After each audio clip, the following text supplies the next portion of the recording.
ሰላም የተወደዳችሁ በዛሬው ቪዲዮአችን ከመጠን በላይ ውፍረትና የስኳር በሽታ እንዴት ይገናኛል የሚለውን እናያለን። ከመጠን በላይ ውፍረት ለአይነት 2 የስኳር በሽታ ዋነኛውና ትልቁ መንስኤ ነው። በሰውነት ውስጥ ያለው ስብ መጨመር ሰውነታችን የኢንሱሊን ሆርሞንን በአግባቡ እንዳይጠቀም እንቅፋት ይፈጥራል።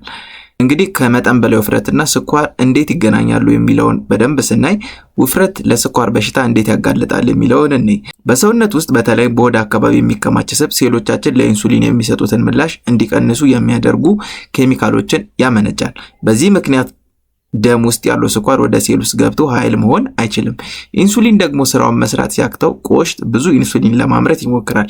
ከጊዜ በኋላ ግን ቆሽት ይዝላልና በቂ ኢንሱሊን ማምረት ያቆማል። ይህም ወደ ስኳር በሽታ ያመራል ማለት ነው። እንግዲህ የሆድ አካባቢ ስብ ምንድነው የሚያመጣው አደጋ የሚለውን እንመልከት።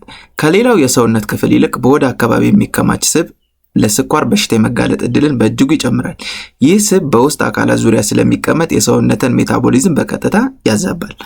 ከዚህ በማስከተል ክብደት መቀነስ ምን አይነት ጥቅም አለው የሚለውን እንመልከት። ብዙ ጥናቶች እንግዲህ እንደሚያሳዩት ከሰውነት ክብደት ላይ ከ5 እስከ 10% የሚሆነውን በመቀነስ ብቻ የደም ስኳር መጠንን በከፍተኛ ሁኔታ ማሻሻል ይቻላል።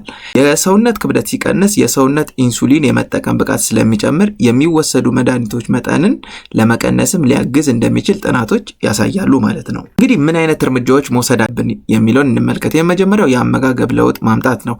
በተለይም ካርቦሃይድሬትና ስኳር የበዛባቸው ምግቦች መቀነስ፣ በፋይበር የበለጸጉ አትክልቶችን ማዘወተር ይመከራል ማለት ነው። ሁለተኛው እንግዲህ አካላዊ እንቅስቃሴ መስራት ነው። በቀን ለ30 ደቂቃ ፈጣን የእግር ጉዞ ማድረግ የኢንሱሊን በሰውነታችን ውስጥ በደንብ እንዲሰራ ያደርጋል። ሌላው የፈሳሽ መጠንን መቆጣጠር ነው። ጣፋጭ መጠጦችን እንደ ለስላሳ ጭማቂዎችን በውሃ መተካት ያስፈልጋል። መልካም ጊዜ።